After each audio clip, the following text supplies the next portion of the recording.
카메라 많이 나오는데. 안녕하세요. 안녕하세요. 대표님. 네. 안녕하세요.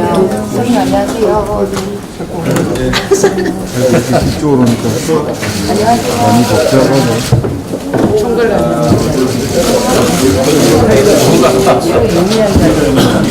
예.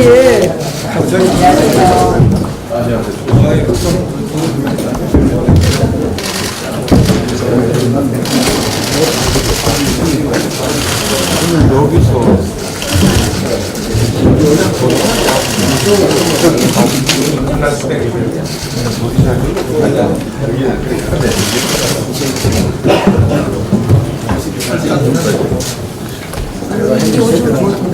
이쪽 수원 선생님 모셔요.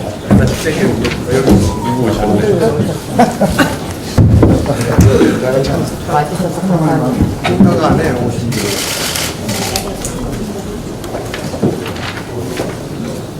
6월 4일 원내대책회의 시작하도록 하겠습니다. 애플이 스티브 잡스가 창안한 스마트폰의 핵심 기술 아이튠즈를 과감히 버렸습니다. 오늘날 아이폰 전성시대를 연 핵심 축마저 스스로 파괴하고 미래로 나아가는 혁신의 모습에서 우리의 정치, 우리 정부가 나아가야 할 길을 한번 생각해 봤습니다. 그런데 문재인 대통령께서 어제도 말씀하셨습니다. 청와대를 전국 갈등 제조기로 만들고 있습니다. 하루라도 국회 탓을 안 하면 입안에 가시가 돋을지 궁금합니다. 본인 북유럽 순방 전에 모든 것을 끝내달라고 합니다. 대통령 일정에 국회가 마치라는 그런 오만한 태도입니다. 이 정국이 지금 교통체증을 겪는 이유 바로 문재인 대통령께서 일으킨 대형 사고 때문입니다. 날치기 선거법 사고, 공수처 강행 사고 등으로 정치가 나아갈 길을 꽉 막고선 대통령이 바로 우리 정치가 답답한 근본 원인입니다. 솔직한 심정을 하나 말씀드리겠습니다. 여차저차해서 국회가 열린다고 한들 과연 그 국회가 정상적 국회일지, 청와대 심부름센터가 될지, 민생 국회가 될지, 총선 국회가 될지 걱정이 많이 됩니다. 국회의 문이 열리는 즉시 국민의 혈세가 쏟아질 것이고 상임위와 본회의 의사봉이 그저 청와대 심부름 이념법 통과를 위해서만 두드려지지 않을까 하는 걱정이 굉장히 많이 있습니다. 예컨대 추경안을 한번 보십시다.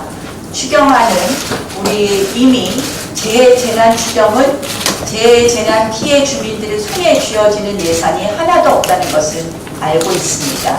나머지는 총선용 SOC 예산이 있을 뿐입니다. 그리고는 현금 살포성 복지 예산이 있습니다. 그런데 이 추경을 위해서 또 3조 6천억 원의 국채를 발행해야 됩니다. 과연 이러한 추경이 제대로 심사되지 않고 또다시 민주당이 요구하는 대로 민주당의 일방적인 그런 요구대로 추경이 통과됐을 때 결국 국민의 혈세가 또다시 낭비되지 않을까 그런 걱정이 됩니다. 탈원전으로 전력 수급 대란이 우려됨에도 불구하고 전기요금 누진제를 손보겠다고 합니다. 각종 선심성 현금 살포 계획이 국회 앞에 줄줄이 기다리고 있습니다. 기업을 옥죄는 수많은 악법, 규제법들도 쌓여 있습니다. 국회 문이 열리는 즉시 이 나라를 골병들게 만드는 악법의 판도라 상자가 되지 않을지 걱정입니다. 우리 철강산업의 양대 기둥인 포스코와 현대제철 고로가 가동 중단이라는 사상 표리에 또 위기에 봉착해 있습니다. 이것도 우리 경제의 혈액이 멈춘 것이나 다름없습니다.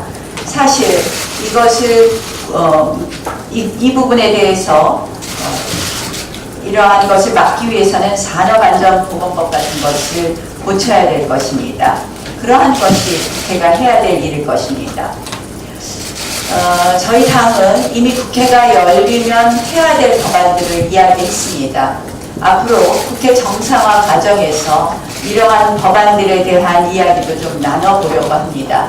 그렇지 않고는 제가 아까 말씀드린 것처럼 이것이 민생국회가 안 되고 총선용 국회, 또 돈풀기 국회가 될 수 있기 때문입니다. 다시 한번 말씀드립니다. 청와대가 나설수록 국회가 꼬입니다. 청와대는 국회가 자율적으로 정말 민생국회가 될 수 있도록 도와주십시오. 그리고 국회가 제대로 정상화될 수 있도록 민주당의 원내 지도부를 청와대가 놓아주실 것을 다시 한번 촉구합니다. 국회의장 독대 당시에는 그저 오지랖 정도로만 생각했습니다만 국정원장 호출해서 우리는 부품과 관건 선거의 핵심을 읽었습니다. 그리고 이번에는 급기야 박원순 서울시장과 이재명 경기지사를 차례로 만났습니다. 몰래 뒤에서 나쁜 행동을 하다가 들키더니 이제는 아예 대놓고 보란 듯이 합니다. 문재인 대통령이 보낸 사신 노릇을 제대로 하고 있습니다. 박원순 시장, 이재명 지사가 청와대 말을 잘 듣는지 내년 총선에 잘 협조할 것인지 살펴보라는 대통령의 특명이라도 받아든 것 아닌지 싶습니다. 국회 수장에 이어 정보기관 수장을 만나더니 이제 수도권 수장들까지 모두 훑는 양정철 원장, 한마디로 온 나라를 친문 정멸시키겠다는 것 아닌가 하는 우려입니다. 오직 문재인 대통령만 오직 문재인 대통령만 떠받들겠다는 문주연구원장다운 참으로 오만한 행보 아닌가 이런 생각이 듭니다. 이제 국민 혈세로 운영되는 지자체 연구기관마저 정당 공약, 선거 전략을 짜는 데 동원하려고 합니다. 겉으로는 업무 협약을 내세우고 있습니다. 함께 정책 개발을 하겠다고 합니다. 그런데 정책 개발이 아니라 공약 개발로 보이고 업무 협약이 아닌 총선 협약으로 보입니다. 국정원장 밀회 당시 부품 관건 선거를 모의한 게 아니냐라는 거센 비판과 논란이 거들떠보지도 않고 이제 눈치 보지 않고 의식하지 않고 대놓고 각종 기관을 선거에 동원하겠다는 것으로 보입니다. 우리 국민들이 왜 아무런 민주적 정당성도 없는 특정 정당 싱크탱크의 수장이 청와대 정무특보 마냥 정국을 활보하는 것을 바라만 봐야 하는 것인지 답답합니다. 국민의 심판 따위는 두렵지 않는 그런 모습 아닌가 이렇게 생각합니다. 양정철 민주연구원장의 이 부적절한 행보들에 말 한마디 못하는 여당의 부끄러움이 여당을 어렵게 만들고 여당을 몰락하게 하는 기폭제가 될 것입니다. 어제 한미 미국 세나햄 국방장관 대행이 와서 한미 연합사 평택이전 합의했습니다.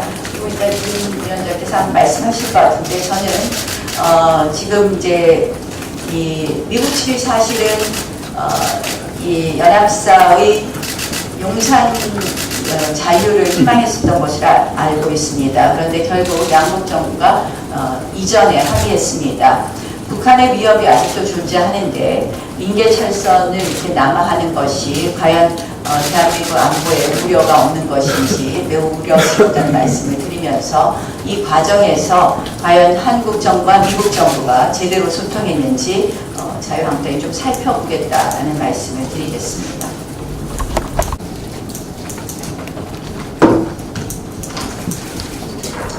네, 대표님께서 대통령 언급에 대해서 말씀하셨는데 저도 한 말씀 더 드리겠습니다. 여야 원내대표가 회동을 갖고 국회 정상화를 위한 막바지 협상이 한창 진행 중입니다. 대통령께서 나서지 말아야 될 시점에 또 어제 야당을 또 이렇게 공격했습니다. 정말 보탬이 안 되는 그런 말씀이다. 이렇게 말씀드립니다. 그리고 대통령께서 마치 제3자처럼 국회에 대해서 충고하고 또 야당에 대해서 말씀하시는데 대통령은 제3자가 아니라 국회 파행의 바로 당사자라는 점을 기억하시길 바란다는 말씀드립니다. 아시다시피 민주당이 대통령의 공약과 지시에 따라서 밀어붙였던 패스트트랙 연동형 비례대표제는 바로 대통령의 주인공입니다. 대통령의 명령으로 인해서 패스트트랙이 추진됐고 국회는 파행됐습니다. 대통령이 파행의 당사자입니다. 아무 일처럼 이렇게 말해서는 안 된다 이런 말씀드립니다. 또 여야 협상 중에는 정말 여당에게 많은 재량권을 주고 여당이 충분히 야당과 교섭할 수 있는 그런 여지를 주시는 게 필요하다. 지금 여당이 여당답지 못합니다. 여당이 제 역할을 못하기 때문에 이런 국정 실패에 대해서도 아무런 비판의 목소리를 못 내고 있습니다. 이런 여당답게 만드는 것이 바로 대통령의 역할이다. 이런 말씀 제가 또 양정철 민주연구원장이 박원순 시장, 이재명 지사를 만났습니다. 다들 우려하고 있습니다. 또 이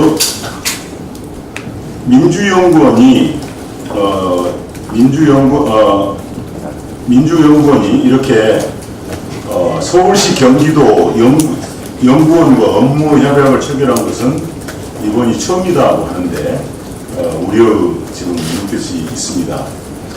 알다시피 박원순 서울시장은 많은 측근 인사들이 내년 총선 출마 의사를 밝히고 있습니다.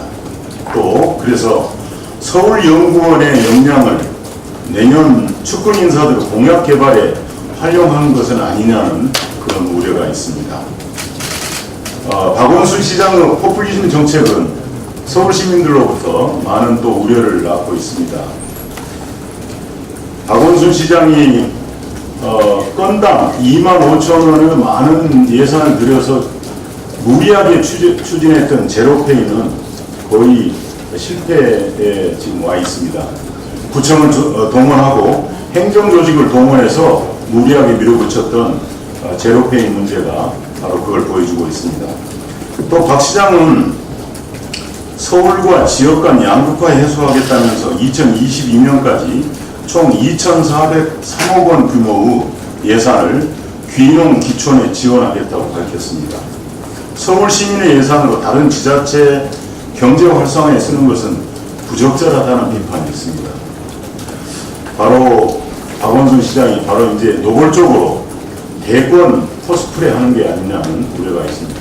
이 시점에 양정철과 만남은 내년 선거가 단권 선거가 될 것이라고 하는 우려를 낳고 있습니다.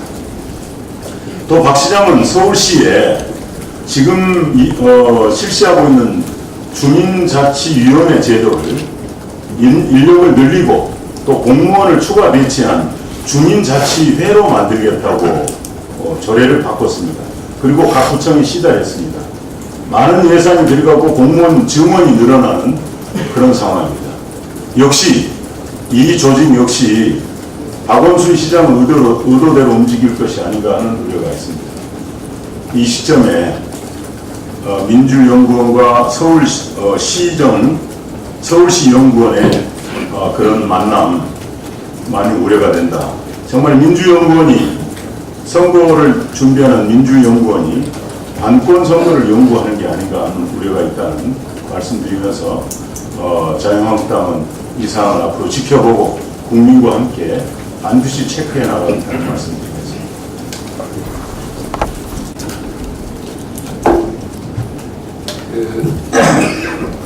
어제 한미 정부 당국 간 군수내부 회담이 있었습니다. 전자권 조기 전환에 기초해서 여러 가지 합의가 이루어졌습니다. 전자권 조기 전환 정말로 신중해야 합니다. 왜냐하면 안보는 한번 무너지면 되돌릴 수 없기 때문입니다. 아시다시피 이 문제는 시점을 정해놓고 추진하는 시기 기준으로 시작이 됐습니다. 노무현 정부는 2012년까지 전자권 전환을 완료하겠다고 했습니다. 이명박 정부는 2015년까지 전자권 전환을 완료하겠다고 했습니다. 박근혜 정부에서는 이 시기 기준을 조건 기준으로 바꿨습니다. 조건에 기초한 전자권 전환 한미 당국이 합의했습니다. 정말로 그 당시 올바른 결정이었습니다. 올바른 전자권 전환 개념 설정이었습니다. 그런데 다시 문재인 정부 들어서서 사실상 시기 기준으로 되돌려 나왔습니다.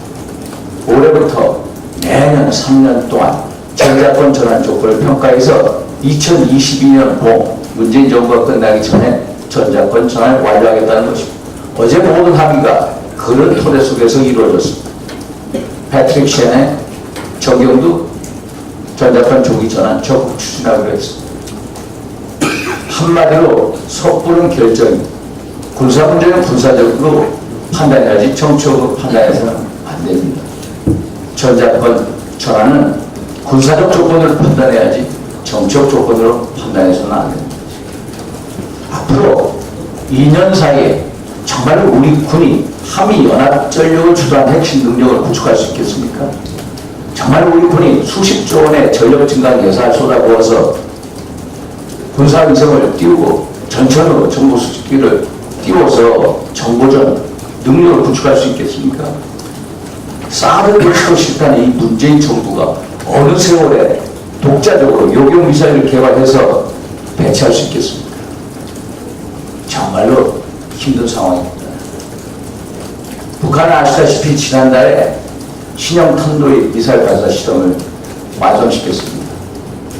이런 상황 하에서 북한이 한국형 미사일 방어 체계 KAD를 무력화시키고 있는 마당에 우리 군의 대응 능력은 무엇입니까? 제발 답변을 해주십시오. 이런 상황 하에서 전자권 조기 전환 결정 너무도 섣부릅니다. 북한은 핵무장을 계속해서 강화하고 있는데 이것에 대한 군사 대응 능력을 고취시켜야 되는데 오히려 전자권 전환을 조기에 마무리하겠다? 말이 안 되는 겁니다. 한미연합 훈련을 줄줄이 중단하고 축소해놓고 전자권 전환을 전자권 전환 조건을 평가하겠다. 이것도 말이 성립되지 않습니다. 안보는 한마디로 실험의 대상이 아닙니다. 2022년 전자권 조기 전환 정치보로 계속 해서는 절대로 우리의 안보를 해치는 일임을 명심해야 할 것입니다. 이상입니다. 네, 국회 에너지 특위위원,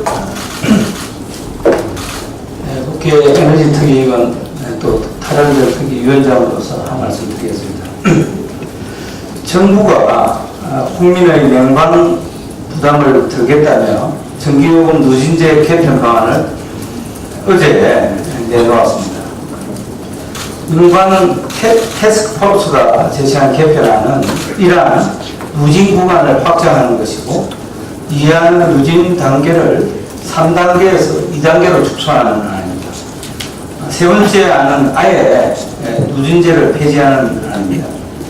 이에 따르면 누진제 개편으로 한국전력이 연간 부담해야 할 액수는 지난해 여름 기준으로 1안으로 했을 때 2,847억, 2안 1,911억, 4만 2,985, 거의 3천억에 달합니다.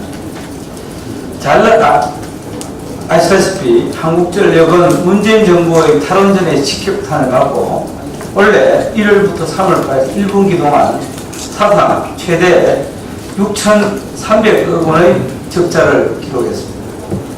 그러나 정부는 누진제 개편에 따른 재원 방안 마련책은 전혀 내놓지 않고 한전에 부담을 떠넘기고 있습니다. 그야말로 에너지 공기업이 골병을 지금 들고 있습니다. 그렇지만은 한전을 비롯한 발전사들은 전혀 꿀먹은 벙어리가 되면서 지금 주식이 3분의 1로 완전 결단이 나 기업 자체가 부도 위기에 몰려도 말 한마디 하지 못하고 있습니다. 정말 용납할 수 없고 국민의 이름으로 하지 않을 수 없습니다. 이에 본 의원은 정부에 강력히 몇 가지를 요구합니다. 첫째, 한국전력과 가해사 등 발전 공기업 10곳이 문재인 정부 탈원전으로 2년 만에 영업이익이 10분의 1로 완전 줄었습니다. 작년에도 1조 원의 적자를 기록했습니다.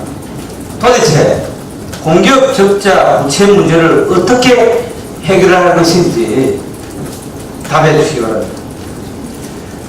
둘째, 저희 당이 추진했던 탈원전 반대 서명자가 47만 명에 육박하고 있습니다.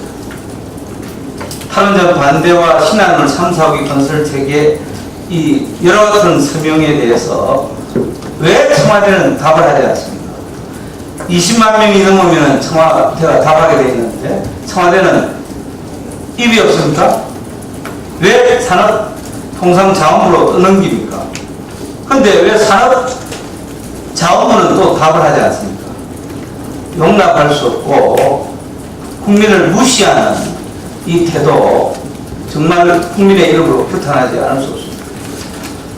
세 번째, 어제 전국 51개 대학 교수, 에너지 관련 교수 217명이 참여한 에너지정책교수협의회는 경주 월성 1호기를 재가동하라는 성명을 내고 정부의 조치가 없으면 감사원 청구를 청구하겠다고 합니다. 정부는 도대체 이 문제에 어떻게 생각하는지 답해야 합니다. 월성 1호기 조기 폐로를 결정한 당사자를 색출해서 법적인 문제, 경제적 피해에 대한 부상권을 요구합니다. 넷째, 탈원전 정책을 둘러싼 여야 간 공개 토론을 제안합니다. 이 존경하는 언론인 여러분, 왜 언론인 여러분들은 이러한 제안 수없이 했는데 공개 토론, 그 흔한 TV 방송 토론을 한번 추진해 주지 않습니까? 다시 한번 간곡히 언론인 여러분께 요구합니다.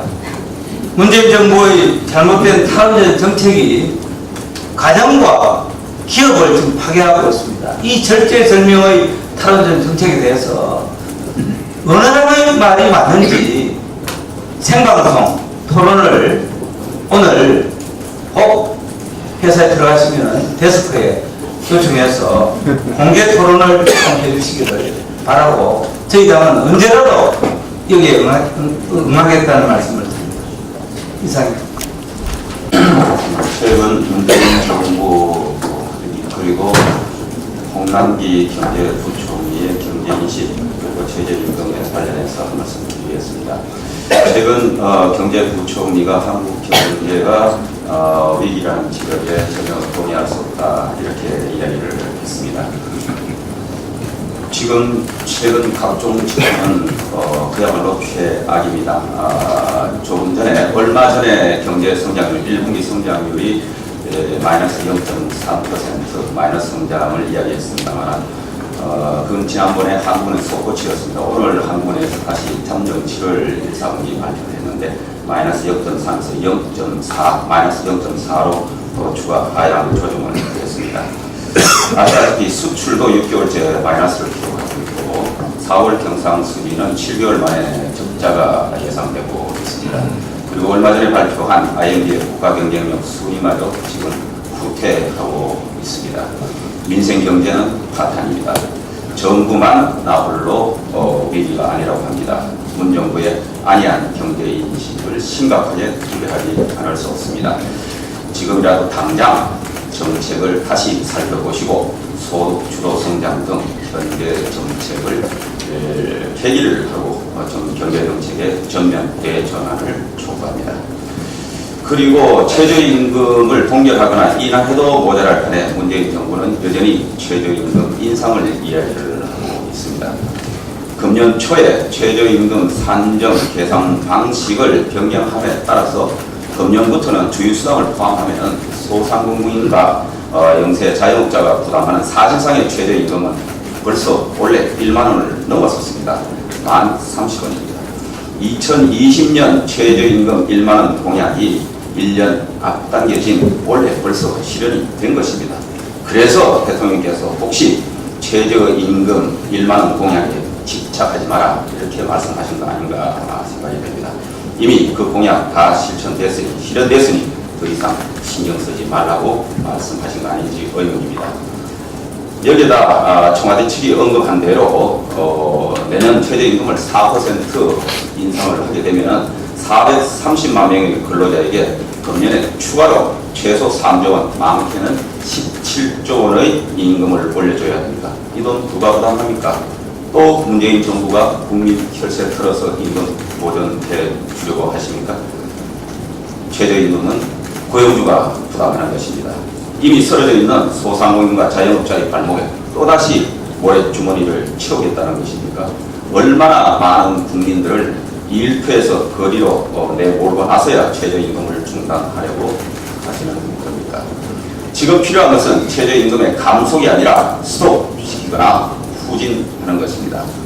최저임금 인상은 기업이 감당할 수 있는 적정 수준으로 올려야 한다고 하는 것이 우리 당 의원들의 기본 인식이고 당의 방침입니다. 그러나 이미 지난 2년간 급격한 최저임금 인상으로 인해서 앞으로 5년간 올려야 될 임금을 지난 2년간 다 올려온 것입니다. 문재인 정부에 촉구합니다. 파탄난 서민 경제를 살리고 흔들리는 대한민국 경제를 살리겠다면 최저임금 인상을 포기하시고 동결 또는 인하를 적극 추진해 줄 것을 강력히 요청합니다. 이렇게 해야 근로자도 살고 중소기업인 자영업자가 모두 살 수 있는 길입니다. 감사합니다. 자유한국당 과학기술정보방송통신위원회 간사 김성태 의원입니다. 청와대는 어제 연합뉴스에 대한 재정보조금 폐지 청원에 대한 답변을 내놓았습니다. 주 내용은 청와대는 법대로 잘하고 있으니 재정보조금을 폐지하려면 국회에 요구하라 라는 내용으로 요약할 수 있습니다. 문재인 정부의 국회 탓, 야당 탓 책임 떠넘기기 DNA가 다시 한번 발현되는 순간입니다.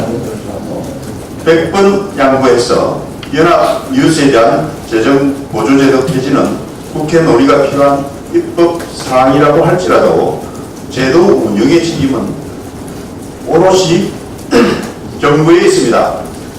뉴스통신진흥에 관한 법률 제19조에 따르면 연합뉴스사 구독계약을 체결하는 경우 정부는 매출액, 물가 상승률, 경제 성장률 등을 고려하여 판매 조건, 구독료 또는 요율 등을 결정할 수 있습니다. 그리고 이는 대통령령에 위임한 바와 같이 기재부 장관의 협의를 거치도록 하여 매년 300억이 넘는 연합뉴스 재정보조금 칼자루는 정부가 쥐고 있음이 명확합니다. 그럼에도 청와대는 정부 책임은 회피한 채 보조금 제도 폐지는 국회 몫이다. 연합뉴스는 각국의 노력이 필요하다. 문재인 정부 차원의 원칙적 감독과 집행해 나갈 수 있는 뒷받침하겠다. 라면서 마치 강 건너 불구경 하듯 답변하는 모습에 국민들은 흑할감을 감출 수 없게 되었습니다. 한편으로 청와대가 연합뉴스 불공정 바로잡기의 미온적인 이유는 정부의 연합뉴스 장악이 끝났음을 나타내는 바로미터라고 볼 수가 있습니다. 정부는 연합뉴스 TV, YTN 보도 채널은 그대로 둔 채 종편 PP만 의무 송치를 대상에 제외하는 방송법 시행령 개정 작업을 추진함으로써 보도 채널 길들이기에 공을 들였고 보도 채널은 정부 여당 편향 보도로서 화답하고 있음을 모든 국민이 알고 있습니다. 청와대는 청원 답변에서 언론의 제 역할과 지향해야 할 가치를 다시 한번 상기시켜 주신 국민 여러분께 감사드린다고 밝혔습니다.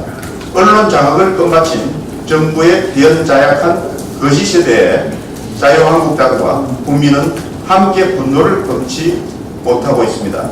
과학기술방송통신위원회와 문화체육관광위원회가 함께 연합뉴스 등 뉴스통신사뿐만 아니라 언론의 공정성과 공적 책임 확보를 위해서 문재인 정부와 끝까지 맞서 싸울 것임을 밝힙니다. 다음 정유석.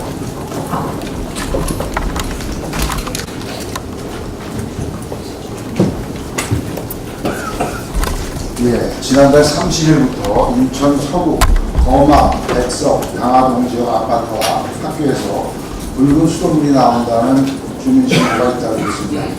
3개월은 쓸 수 있는 수도 필터가 5분도 안 되어 붉게 변할 정도로 심각한 상황이라고 합니다. 주민들은 이 수돗물로 아기 이유식을 만들고 목욕을 시키는데 시민 다수의 항의가 있기 전까지 문자 발송 등 제대로 된 안내조차 없었다고 문통을 터뜨리고 있습니다. 붉은 수돗물로 주민들은 불안에 떨고 있지만 인천시 상수사업본부 측은 기준에 적합하다는 말만을 하고 있습니다. 현재 가구마다 생수 몇 병 지원한 것이 전부라고 합니다. 제대로 된 진상규명이 이루어져야 할 것이며 추후 피해 보상에도 성실하게 나서야 할 것입니다. 우리 당은 정부의 대응만 지켜볼 수 없기 때문에 당 안전안심 365 특위에서 이 사안에 대한 진상을 규명하고 주민들이 안심할 수 있도록 챙기도록 하겠습니다. 좀 전에 대표님께서 말씀하셨는데 고로에서 대기 오염물질을 방출했다는 이유로 현대제철 당진제철소, 포스코 광양제철소, 포항제철소가 열흘간 조업정지 처분을 당했습니다. 이것은 기업에 대한 징계가 아니라 회복이 힘든 타격을 가하는 것으로 지나친 일입니다. 해당 기업으로서는 당장 수천억 손실이 불가피하게 하고 국내 연관 산업에도 막대한 타격을 끼칠 것입니다. 세계 철강협회에 따르면 다른 나라에서도 고압가스를 방출하지만 우리처럼 문제를 삼은 적은 없다고 합니다. 산업 현장의 안전과 오염 방지는 모두가 주의하고 지켜야 하지만 지나친 기업 부재로 국가 경제에 타격을 주지 않도록 정부는 신중히 대처해 주시기 바랍니다.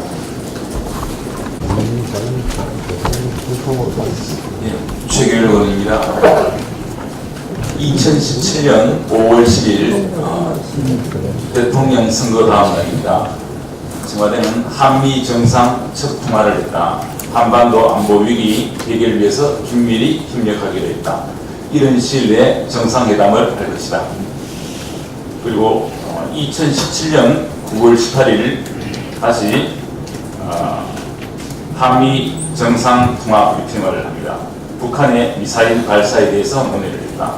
두 정상은 다음 주 유엔 총회 막바지에서 만날 것이다.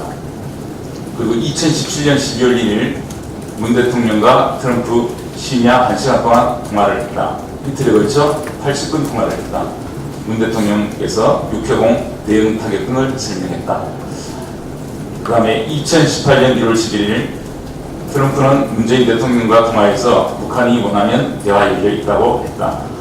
등등 지금까지 한미 통화를 한 것이 보도된 것이 한 25회 전후가 된 것 같습니다. 그러니까 한 달에 1회 정도 통화를 했고 그 내용이 다 공개가 됐습니다.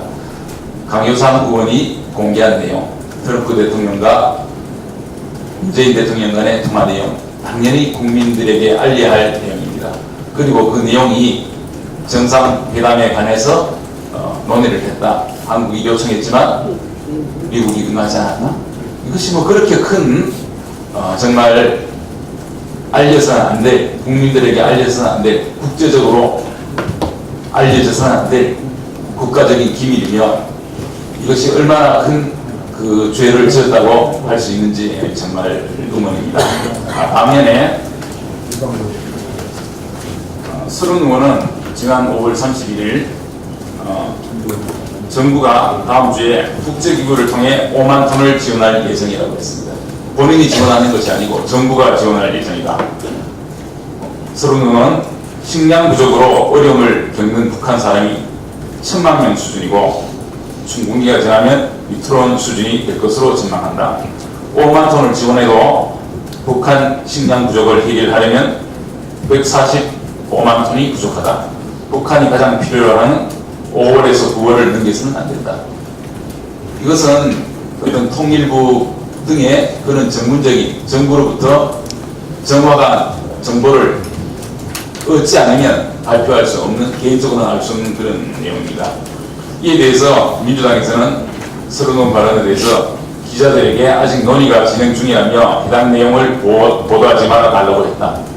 아직까지 정확히 되지 않고 내부에서 논의되는 그야말로 기밀사항이라고 생각이 됩니다. 그런데 서른원은 그 내용, 규모 등을 특정을 했는데요. 통일부에서 대북 식량 지원 이 논의되는 그런 구체적인 시점과 방법, 규모 등을 미리 제보받았다고 할 수밖에 없습니다.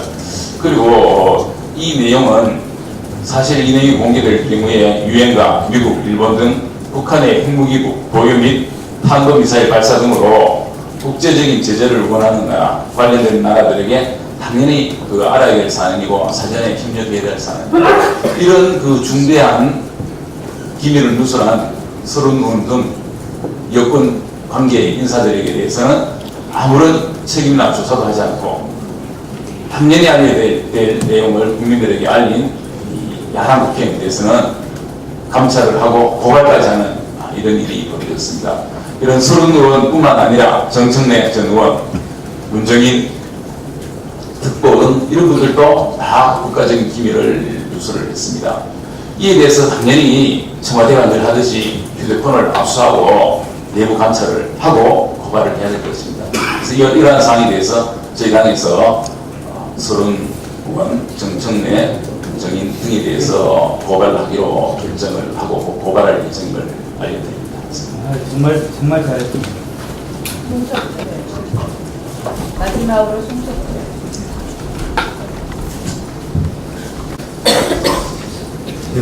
말로만 일자리 정부를 비판하던 문재인 정부의 실상이 출범 2년 지나면서 구체적인 수치로 속속 나타나고 있습니다. 금년 1사분기 들어서 0.4% 마이너스 경제 성장률을 보이고 있습니다. 거기에다가 또 수출 6개월 연속 마이너스를 보이고 있습니다. 우리의 대한민국 경제를 이끌어온 수출에 구멍이 나기 시작한 겁니다. 그동안에 우리 주로 품목이었던 반도체, 석유, 철강, 그리고 디스플레이 등 20대 주요 수출 품목의 중에서 15개 품목이 마이너스를 기록하고 있습니다.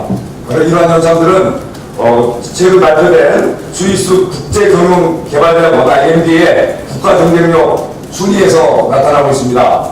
우리나라 2019년 IMD가 발표한 국가경쟁력 평가에서 28위로 한 계단 더 추락을 했습니다. 구체적인 이 내용을 보면은 기업의 효율성은 무려 9계단이나 상승을 했습니다. 반면에 우리 정부의 효율성은 2계단이 하락했습니다. 정부가 오히려 주도해서 나라를 살려 부족한 판에 기업은 이렇게 펄펄 나가고 싶은데 정부가 2계단이 하락하면서 이렇게 나라 경제를 망치고 있습니다.